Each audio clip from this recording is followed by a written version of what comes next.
Livro Religião e Ciência, de Bertrand Russell. Introdução. A Segunda Guerra Mundial encontrou Russell, que herdara o condado da família em 1931, novamente em apuros, já que lhe havia sido negada a cadeira de professor no City College de Nova York, sob a alegação de que sua falta de ortodoxia era perigosa. Mais tarde, por certo tempo, entrou num período de calmaria e, com sua genialidade reconhecida, foi agraciado com a mais alta condecoração britânica, a Ordem do Mérito, além do Prêmio Nobel de Literatura.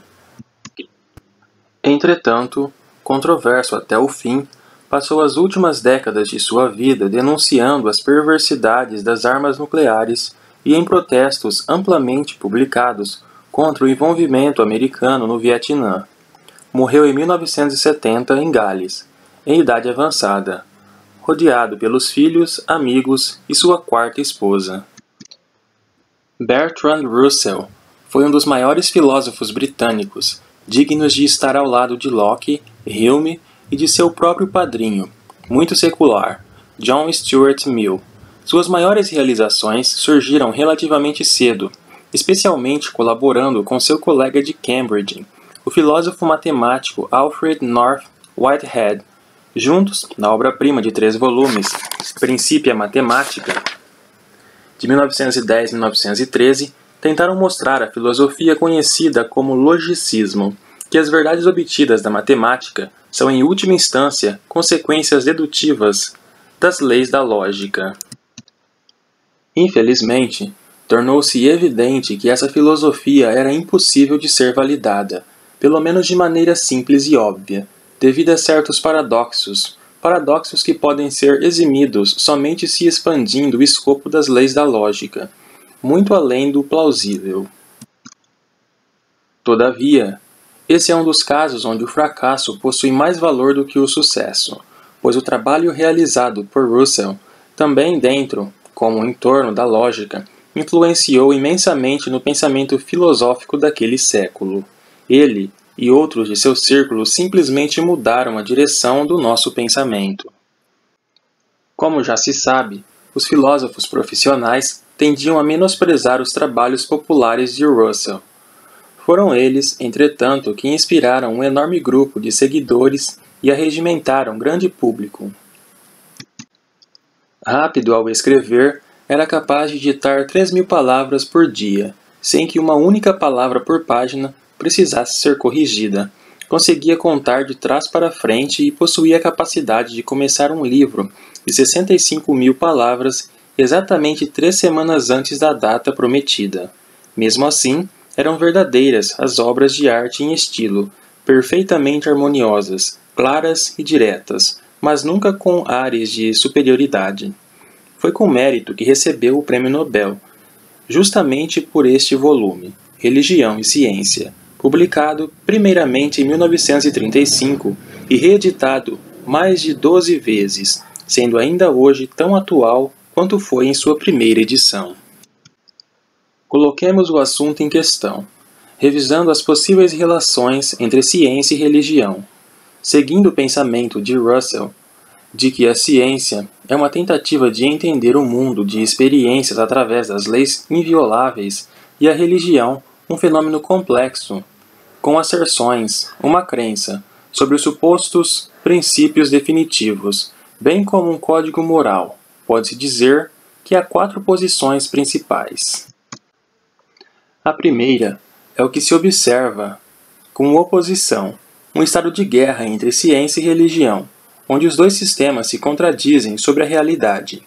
Isto pode ser exemplificado pelo embate, muito presente atualmente nos Estados Unidos, entre os liberalistas bíblicos criacionistas que afirmam que os primeiros capítulos de Gênesis são verdadeiros, palavra por palavra, 6 dias, Adão e Eva, o pecado original e o dilúvio universal, e não mais do que 6.000 anos. E os evolucionistas, por sua vez, afirmando que a Terra possui bilhões de anos e que toda forma de vida é o produto de um desenvolvimento lento e natural a partir de formas simples, muito diferentes dos seres vivos atuais. Na segunda posição estão aqueles que separam ciência e religião sob o argumento de que entre elas não pode não haver conflito, pois os dois fenômenos lidam com áreas de experiências totalmente diferentes, perguntando e respondendo às diferentes questões. Hoje, esta posição é representada por muitos teólogos cristãos protestantes, frequentemente com uma persuasão comparativamente ortodoxa, no que diz respeito à liturgia e à moralidade. Considerando algo como Gênese, por exemplo, estes crentes simplesmente se recusam a discutir com os cientistas. Afirmam que a ciência trata das questões como, enquanto a religião lida com questões por quê. As histórias de Adão e Eva não pretendem relatar nossa origem, mas sim sobre o que deveríamos fazer e por que deveríamos fazê-lo. Especialmente em nossas relações como seres humanos para com a Terra e seus outros habitantes. Possuímos os animais e plantas de forma absoluta ou exercemos, de alguma forma, a função de seus guardiões, com as consequentes responsabilidades. Na terceira posição, há os defensores do diálogo, que acreditam que a ciência e a religião tratam de questões distintas, mas podendo haver sobreposição e interação. É necessário que os dois lados se ajustem harmoniosamente. Essa é uma posição antiga, com raízes profundas na tradição do cristianismo na assim chamada teologia natural, a tentativa de entender Deus e sua obra através da razão, que remonta a Santo Agostinho, 400 anos após Jesus, alertando os fiéis de que uma leitura demasiadamente literal da Bíblia conduziria apenas à contradição e aos argumentos convenientes para os não crentes. Atualmente, a pessoa de diálogo poderia aceitar a evolução humana, mas também argumentaria que realmente houve um momento no tempo histórico em que um homem e uma mulher deliberadamente desafiaram Deus. Por fim, temos aqueles que integram ciência e religião, que veem as duas coisas como sendo únicas, separadas apenas artificialmente. Em nossa época, o sacerdote jesuíta católico Pierre Teilhard de Chardin, também um paleontologista atualmente, foi o mais ferrenho expoente desta posição.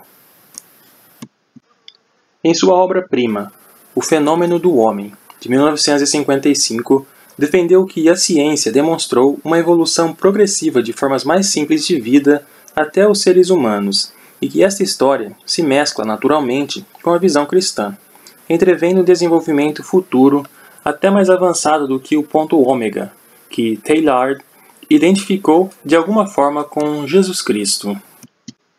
Pessoalmente, não defendo nem nego qualquer dessas 4 possibilidades, transferindo esta tarefa para o leitor. Para mim, basta dizer que sempre haverá proponentes e críticos para todas as posições. Por exemplo, o Papa João Paulo II, embora tão conservador em relação à doutrina, foi um grande incentivador da ciência, mantendo-se ligado à tradição de Copérnico, seu contemporâneo polonês, um sacerdote católico, comprometido com a tradição do diálogo. Teilhard de Chardin, ao contrário, apesar de ter encontrado muitos incentivadores, particularmente entre os luteranos liberais, não obteve permissão para publicar suas ideias durante sua vida, pois a Igreja a julgou heréticas. Diante desse panorama, precisamos tentar entender e julgar religião e ciência de Russell, e após essa compreensão, imediatamente virá o julgamento. Russell é um caloroso proponente da tese do conflito. Para ele, como exposto neste ensaio, a religião e a ciência estão em guerra há muito tempo, reivindicando para si o mesmo território, as mesmas ideias e fidelidade. Além disso, para que não haja nenhum equívoco, devemos observar que esta é uma guerra em que a ciência vem obtendo vitórias, e todos deveriam agradecer por estes resultados. Com o desaparecimento da religião, vai-se a superstição, a opressão e o ódio. Com o sucesso da ciência, a compreensão, a liberdade e o amor despontam. Não é de se surpreender que, em resposta ao classicista Gilbert Murray, que licenciou o livro para a sua série da qual foi editor, Russell buscou a promessa de uma garantia dos editores de que não impediriam a menção dos fatos aos quais os católicos romanos desejam manter nas trevas. Carta de 30 de novembro de 1933.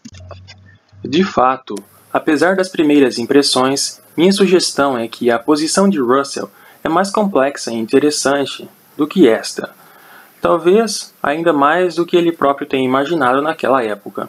Mas mesmo sendo apenas isso, tanto os incentivadores da tese do conflito quanto seus oponentes podem e devem ler Religião e Ciência. Para os que apoiam esta tese, é um prazer verificar a tese do conflito exposta de maneira clara e marcante, cobrindo em detalhes os pontos fundamentais, todavia sem perder tempo com nenhum deles. Além disso, como ressaltado por Russell, que escrevia na época em que o comunismo e o nazismo estavam em pleno vigor, a luta contra a religião, sagrada ou secular, nunca termina, devendo ser combatida em cada geração. Para aqueles que se mostram contrários à teoria do conflito ou que aceitam a tese, mas, do lado contrário ao de Russell, religião e ciência possui grande importância e merece maior atenção. Articular sua própria posição significa ter de conhecer totalmente as virtudes e as fraquezas do inimigo. Nunca ciência e religião foram tão arduamente debatidas como neste volume. Entretanto, se você for convertido, cuidado. Religião e ciência começa historicamente com a história da ciência desde a Idade Média, narrando primeiramente de como a religião precisou se retrair perante os físicos e depois como continuou se retraindo perante os biólogos. A história segue, especialmente sobre a medicina, para logo após expandir-se para problemas mais filosóficos, cobrindo tópicos como livre-arbítrio, determinismo, misticismo, proposta cósmica, ciência e ética. Esta é uma lista abrangente de tópicos, embora eu deva confessar uma omissão que me intriga, isto é, uma discussão completa das implicações da teoria freudiana e como ela desafia o pensamento judaico-cristão tradicional sobre liberdade e pecado, surpreendente, principalmente para uma pessoa que vinha administrando uma escola experimental de vanguarda, tentando eliminar a culpa da sexualidade e o ímpeto, a violência. Suponho que Russell concordava com os outros, especialmente com Sir Karl Popper, de que talvez a teoria freudiana, por mais esclarecedora que pareça, simplesmente não é suficientemente bem elaborada para agregar-se ao trabalho de grandes cientistas, Copérnico, Galisteu, Darwin, sobre os quais discute. Esta é uma lista abrangente de tópicos, embora eu deva confessar uma omissão que me intriga, isto é, uma discussão completa das implicações da teoria freudiana e como ela desafia o pensamento judaico-cristão tradicional sobre liberdade e pecado, surpreendente principalmente para uma pessoa que vinha administrando uma escola experimental de vanguarda, tentando eliminar a culpa da sexualidade e o ímpeto, a violência. Supondo que Russell concordava com os outros, especialmente com Sir Karl Popper, de que talvez a teoria freudiana, por mais esclarecedora que pareça, simplesmente não é suficientemente bem elaborada para agregar-se ao trabalho de grandes cientistas, Copérnico, Galileu, Darwin, sobre os quais discute. Sinceramente, em minha opinião, embora a primeira parte de Religião e Ciência seja admirável, às vezes simplesmente brilhante, as melhores partes são as conclusivas. Como já esperado, Russell se sente inteiramente à vontade quando lida com a filosofia. Todavia, há também um aspecto negativo, visto que o tratamento que Russell confere à história da ciência depende demasiadamente de fontes secundárias. Assim, ele tende a se apoiar muito exclusivamente nas polêmicas do século XIX, que estabeleceram deliberadamente um retrato da ciência e da religião em um combate mortal, em que a ciência saiu vitoriosa. Afinal, claro que Russell e suas fontes acertam dizendo que Galileu e Darwin foram oprimidos pela instituição religiosa, o que foi ruim, mas, por outro lado, afirmam que foi bom que o heliocentrismo, a Terra girando em torno do Sol, e a evolução triunfaram definitivamente. Entretanto, um tratamento mais sutil revelaria que, no tocante ao fato histórico, Simbolicamente, a relação nem sempre foi a mesma, a ciência frequentemente representando o cavaleiro e a religião, o dragão. Na questão biológica, por exemplo, Darwin baseou-se bastante na teoria natural anglicana de sua época. Sua obsessão com a adaptação dos organismos que seus mecanismos de seleção natural tentavam responder surgiu da leitura acadêmica dos argumentos do arquidiácono Paley, de que o aspecto mais surpreendente da vida orgânica é sua essência projetista. Sem o cristianismo, pessoalmente duvido que o darwinismo tenha ocorrido. Além disso, caso houvesse uma posição tendenciosa e inflexível, teríamos que ir muito além para nos nivelarmos a Thomas Henry Huxley, o bulldog de Darwin, investindo furiosamente contra o clero daquela época. Espero sinceramente que algum leitor atento tenha salientado a Russell que George Cuvier, o pai da anatomia comparada, nunca foi um modelo da retidão católica. Cuvier era protestante, nascido numa das províncias na fronteira entre a França e a Alemanha, que construiu sua carreira desviando-se cuidadosamente dos obstáculos da França daquela época, cada vez mais católica. Estas são pequenas falhas e facilmente perdoáveis, uma vez que Russell acerta o passo em direção a um território filosófico mais familiar. O capítulo sobre medicina é perspicaz e, embora agora exista um elo familiar para alguns dos argumentos que Russell levanta contra o direito da religião em legislar a moralidade pessoal, em áreas como o controle de natalidade e o aborto, os argumentos contêm uma vitalidade e um brilho como se tivessem sido escritos apenas há 6 dias e não há 60 anos. É nesse ponto que os oponentes de Russell devem se prender, já que ele mostra quão verdadeiramente é perigoso fundamentar a moralidade em uma mera leitura de textos selecionados das Escrituras. No século passado, os homens ainda instruíam as mulheres para que não fizessem uso de anestésicos durante o parto, pois Deus havia ordenado que a dor seria a punição para o pecado de Eva. Os capítulos seguintes, que tratam da alma, imortalidade, liberdade e determinismo, são ainda mais interessantes. Pode-se pensar que Russell, um resoluto ateísta, poderia adotar uma posição extrema. Logicamente, teria ele argumentado contra qualquer tipo de fenômeno mental, como a consciência? Logicamente, seria ele a favor do materialismo? Da mesma forma, seria Russell contra todo e qualquer tipo de liberdade genuína, acreditando que as leis da ciência governam sem qualquer exceção e que, de fato, nós humanos somos fantoches nas mãos do destino? Contudo, se você respondeu afirmativamente a qualquer uma destas perguntas, enganou-se. Por um lado, Russell não perdia tempo com humanoides negligentes e nem com espíritos dentro ou fora do cérebro. Para ele, o corpo e a mente são de alguma forma uma coisa única.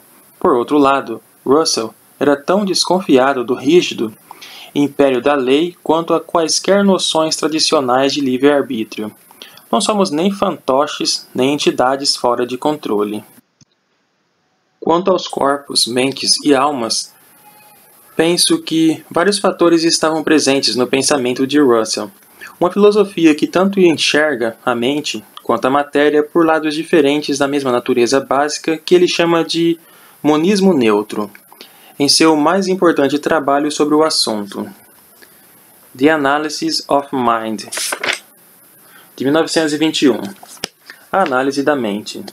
Talvez, ainda mais importante, seja o argumento científico do século XX, de que a matéria e a energia se alternam,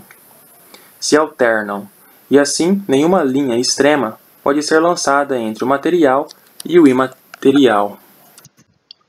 Isso foi defendido com entusiasmo pelo behaviorismo, esta ciência que tenta reduzir a mente ao comportamento e que certamente se torna muito mais plausível quando há uma identidade essencial entre pensamento e ação. Sem dúvida, no entanto, Russell apreciava sua posição, pois, recusando-se a posicionar a favor tanto somente do material quanto somente do espírito, ele reagia tanto aos cristãos influenciados por Platão, que acreditavam na imortalidade da alma, mente fora da matéria, como aos cristãos influenciados por Paulo, que acreditavam na ressurreição do corpo, a mesma mente ligada a diferentes matérias. Para Russell, estas duas opções não eram simplesmente falsas, mas conceitualmente impossíveis. No caso do determinismo e da prevalência da lei, Russell desconfiava especialmente daqueles que encontrassem algumas novas dimensões de liberdade na física moderna, particularmente através da indeterminação do comportamento do átomo. Russell não tinha a intenção de negar a física, mas relutava em aceitar que os fatos da matéria fossem amplamente conhecidos. Talvez, realmente dentro de uma dimensão desconhecida, a possibilidade seja descartada. De qualquer forma, dentro da colocação eufemística, as ligações entre a indeterminação do quantum e o livre-arbítrio possuem certas fragilidades. Entretanto, esta não era a maior preocupação de Russell, mas principalmente o fato de que, em sua opinião, o debate havia sido de alguma forma mal conduzido.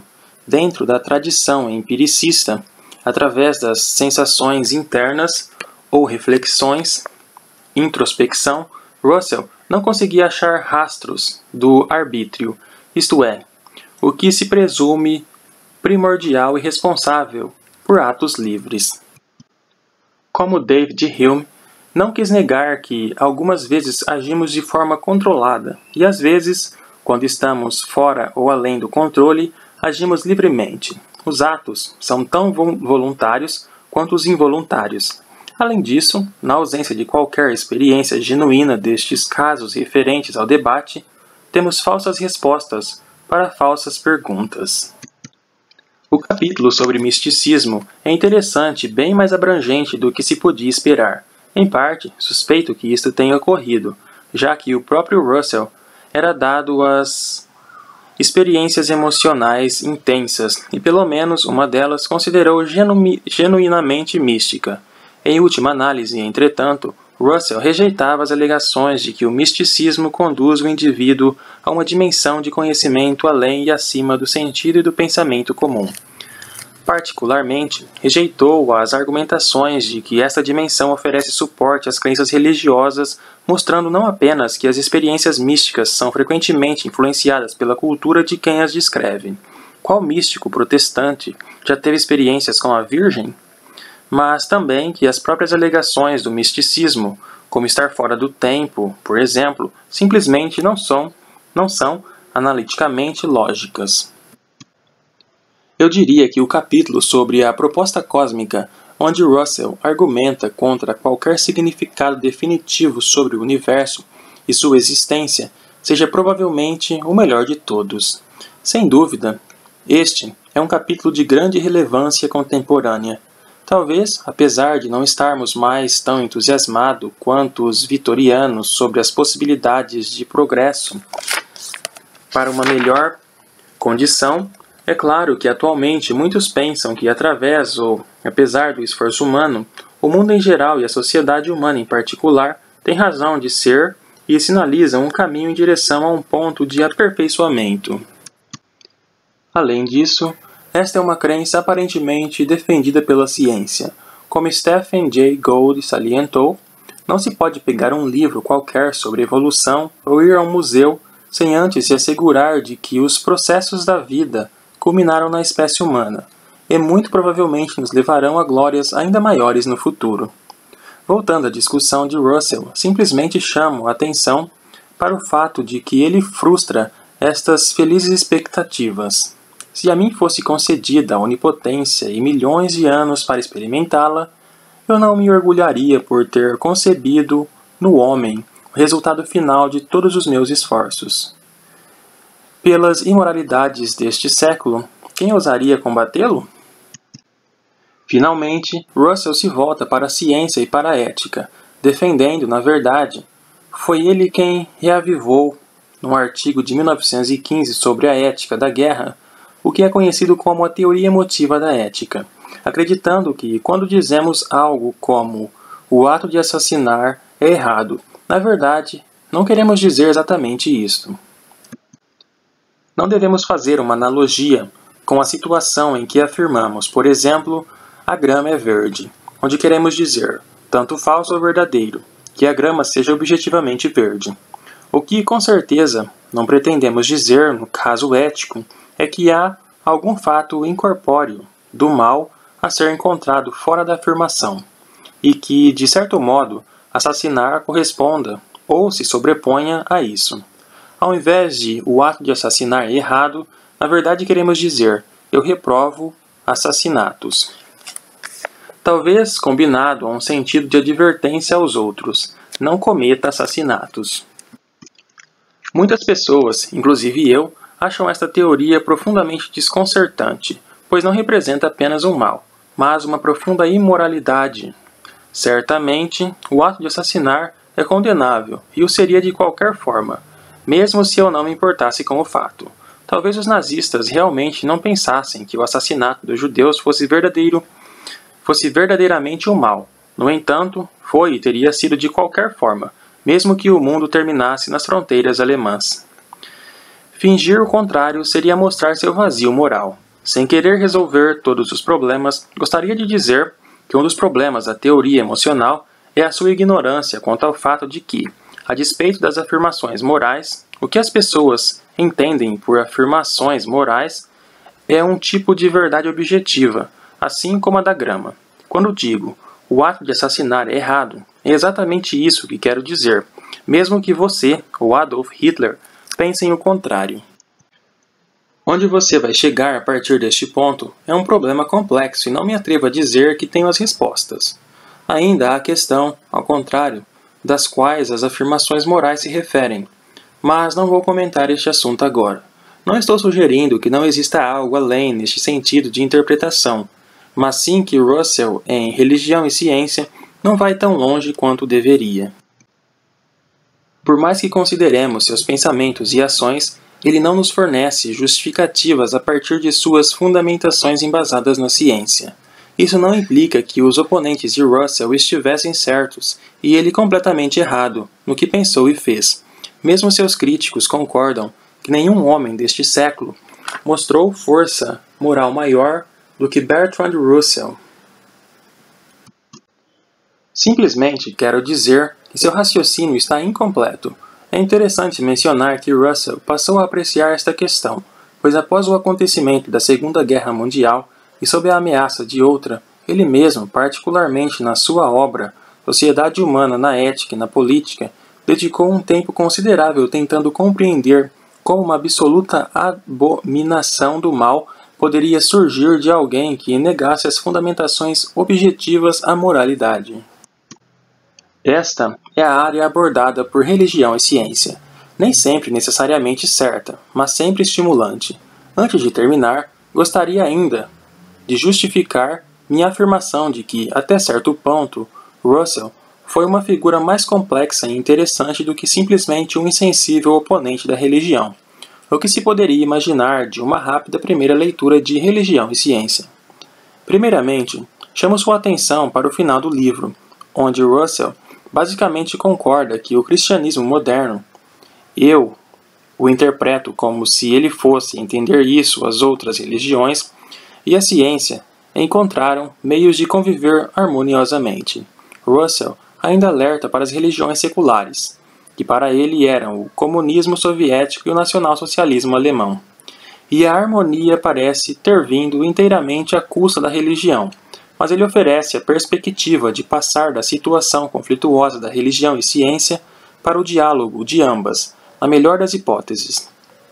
Talvez, mesmo no mundo de Russell, o Papa João Paulo II poderia ter sua oportunidade. Em segundo lugar, permita-me chamar a atenção para a pessoa do próprio Bertrand Russell, que durante tão longa vida cultivou a virtude de não buscar conforto em falsos deuses, sagrados ou seculares, e de não acreditar em fatos sobre os quais sentia psicológica atração.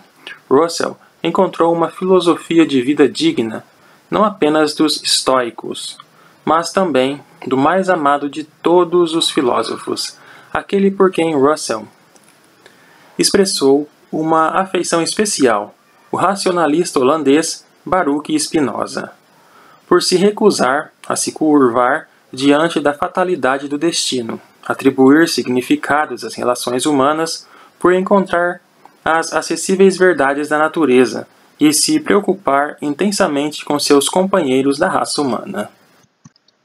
Sob alguns aspectos, Russell me surpreende neste livro ao adotar uma posição muito próxima dos teólogos ortodoxos que se abstêm absoluta e completamente de qualquer tipo de teologia natural e que aceitam reconhecidamente quaisquer apreciações que a ciência venha a oferecer. Aquele que vê a ciência e a religião como linguagens diferentes que lidam com questões distintas. Para estes teólogos, e aqui o pensador dinamarquês Søren Kierkegaard é a maior inspiração. O ponto básico de início da fé parte de que ela não possui qualquer suporte intelectual. Nossa maldição como humanos é que somos verdadeiramente colocados à parte de Deus, alienados, e que o mundo, de experiência em si, não tem significado, ou de preferência, nenhum significado. A fé é absurda, necessita de uma elevação, mas é isso o que a caracteriza. O significado surge nas relações pessoais, o que o pensador judeu Martin Buber chamou de relações eu-tu, ao invés das relações eu-isto da ciência. Bertrand Russell nunca demonstrou esta elevação da fé e, apesar de suas intensas relações, desconheço qualquer indício de que tenha dado qualquer passo para alcançá-la. Mas, de certa forma, se eu fosse crente como este que acabei de descrever, consideraria Religião e Ciência uma obra curiosamente incentivadora. Para Russell, é o fim do argumento, e para mim, seria o começo. Michael Rossi.